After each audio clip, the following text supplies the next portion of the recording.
Magandang araw po sa ating lahat. Ngayong araw na ito, pag-uusapan natin paano mag-devotion, tips and ideas. Di ba? Dito, tatalakayin po natin ano ibig sabihin po ng devotion. So, pangalawa, ano yung mga kailangan pag magde-devotion ka? Pangatlo po, ano yung mga hakbang kung paano ka mag-devotion? Ano po yung mga hakbang kung paano ka mag-devotion?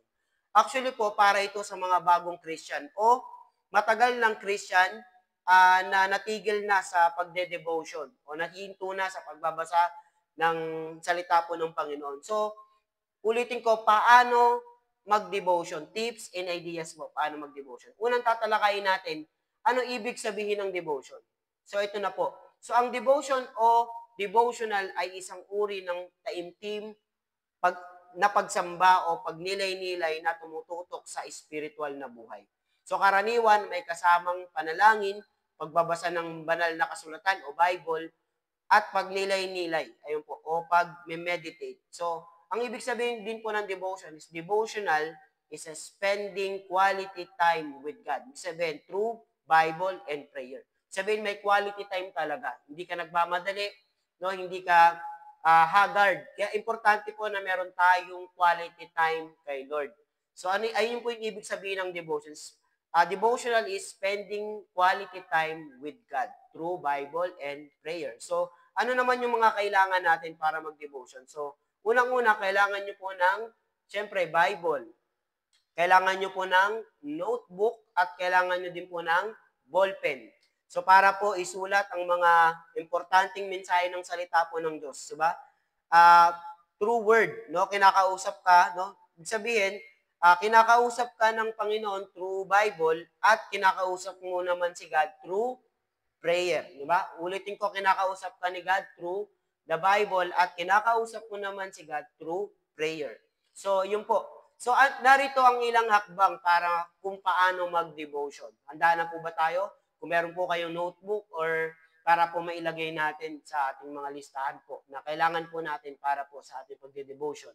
So, unang-una, find a quiet place. Maghanap ng tahimik na lugar. So, choose a quiet and comfortable place where you can focus without distraction. Dapat, unang-unang step, no, maghanap ka ng lugar na tahimik, na walang distraction.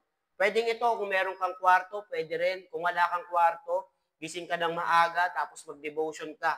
So, or yung mga corner sa bahay nyo, katulad sa likod ng bahay nyo, o sa roof deck nyo, kung meron man doon, no, meron kayong taas, na pwede kayo doon. Or pwede kang pumunta outside sa mga nature na pwede po, no, pwede ka mag-devotion at magdala ka ng Bible, notebook at ballpen.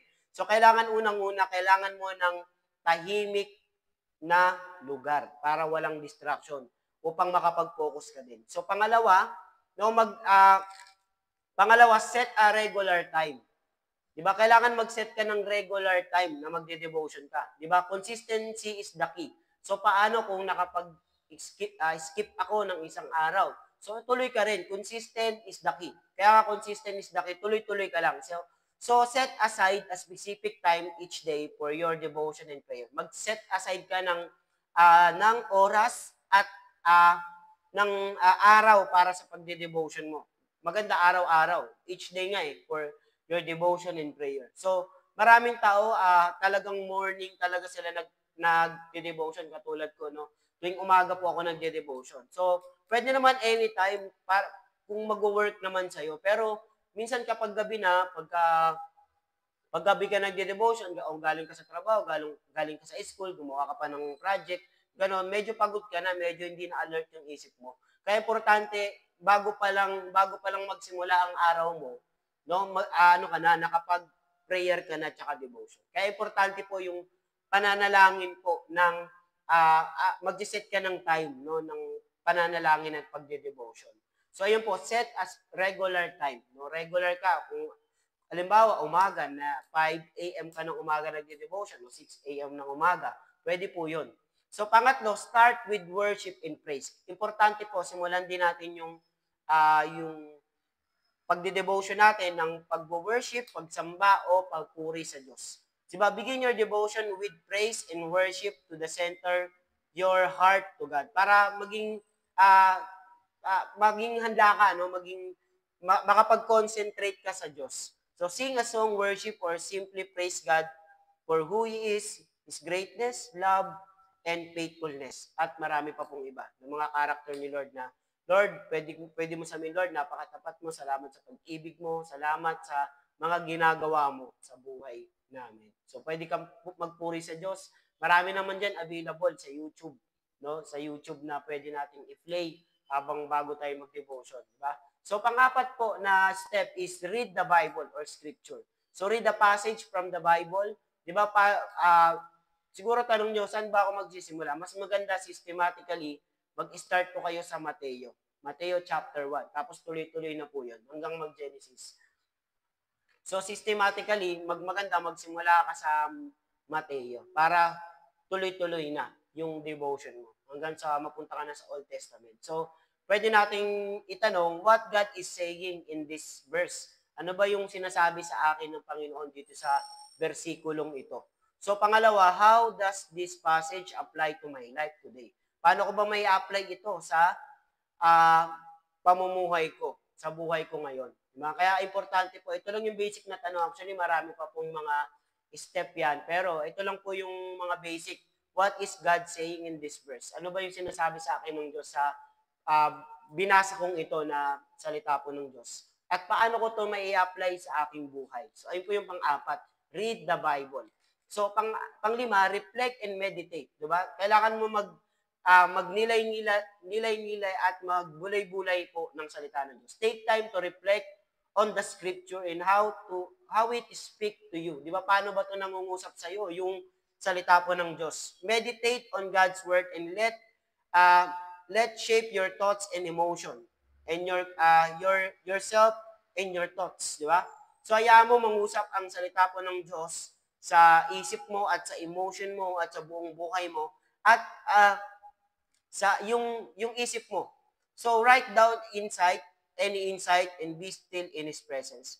Magsulat ka ng mga insight na pwede mong natutunan o mga natutunan mo po doon sa binasa mong passage. Kung paano nangungusap sa iyo si Lord, na sinasabi po natin kanina.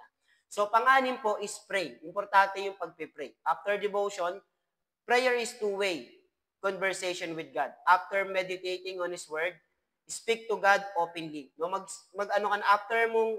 after kakausapin ni God through the word of God, di ba, ikaw naman may pag-usap kay Lord. Paano to? Unang-una, through adoration. Praise God for who He is or His attribute, power, love, at marami pa pong iba. So, adoration, pinupuri mo ang Panginoon kung sino siya. So, kung sino yung attribute niya, yung character niya, yung power niya, yung pag-ibig niya po sa atin. So, praise, di ba? Adoration. So, pangalawa, confession. So, confess any sin or mistake or wrongdoings, areas where you can need God's help, no? Tignan mo doon kung ano yung area na pwede kang humingi ng tulong sa Diyos. So, mga kahinaan ba yan? Mga pwedeng kasalanan na gusto mong ma-overcome. So, confess any sins. No? Pag sinabing any sin, lahat na mga pwedeng kasalanan, no? Magpatulong po tayo sa Holy Spirit. So, pangatlo, thanksgiving. Thank God for His blessing, provision, and grace. Magpasalamat po tayo sa pagpapala ng Diyos, provision ng Diyos, grasya ng Panginoon, at syempre, yung gabay niya po sa bawat araw-araw na ginagawa natin. Pangapat is supplication. Ask God for what you need. Your guidance, strength, wisdom, or help for others. So, mag-ask ka kay God ng guidance, strength, wisdom, or tulungan ng iba, no, sa kanilang mga pinagdadaanan. So, 1, 2, 3, 4. Panglima, listening. Importante rin yung sa pagpananalangin, take time a moment to listen to God. Prayer is not just speaking, it's also about hearing His voice. Diba, hindi lang ito salita ka ng salita.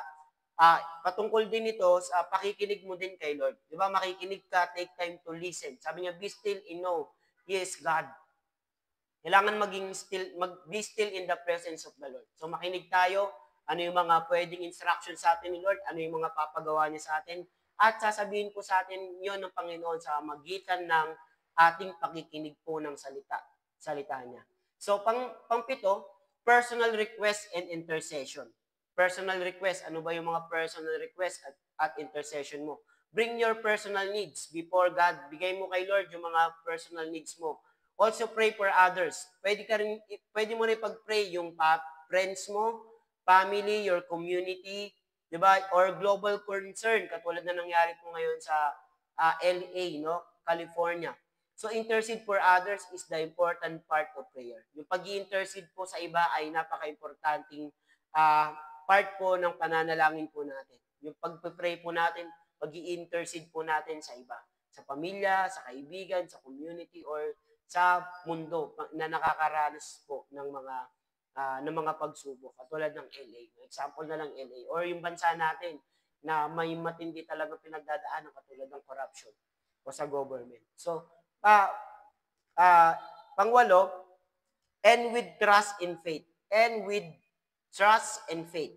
Di ba, close your time with statement of trust. Dapat nagtitiwala ka na kapag kinlose mo yung devotion mo, naniniwala ka na meron kang pananampalataya sa Kanya. Declare your faith, His ability to answer your prayer and guide you throughout the day.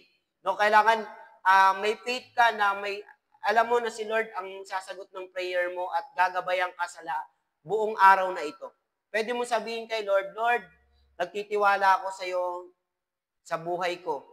Alam ko na kumikilos ka sa akin at sa magitan ko. Pwede rin yun, no? So, pwede kang magsabi po ng ganun. So, end with trust and faith. Mag-end ka ng may pananampalataya at pagtitiwala sa Diyos. Pang-9, listen and reflect throughout your day. Listen, makinig ka at mag-reflect ka buong araw. Devotion and prayer don't have to end after your quiet time. Yung pagdi-devotion at pananalangin po, hindi po yan natapos lang after mo sa quiet time. Throughout the day, keep on open your heart and mind to God's leading. No? Open yung isip mo at puso mo sa pwedeng leading ni Lord sa'yo. Reflect on His Word as you go about your task.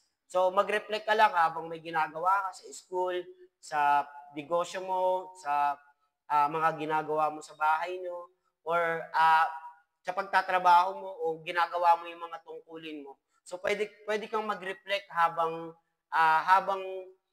ginagawa mo po yung mga bagay na yan after mo mag-devotion. So, I hope nakatulong po sa atin ang mga tips po natin sa pag-devotion. By setting aside for devotion and prayer po, so you will grow in your relationship with God, become more aligned with His will for your life. So kapag sinagsiset aside po tayo ng devotion at prayer natin, na lumalago yung relationship natin sa Kanya. At mas lalo tayong nagiging aligned sa kalooban ni Lord sa ating buhay. Maraming pong salamat. Ayaw po, nakatulong po sa atin ang tips na binigay po natin about devotion. Maraming pong salamat at pagpalain po tayo ng ating Panginoon. Lagi po nating tatandaan na mahal tayo ng Diyos. God bless everyone. Thank you po.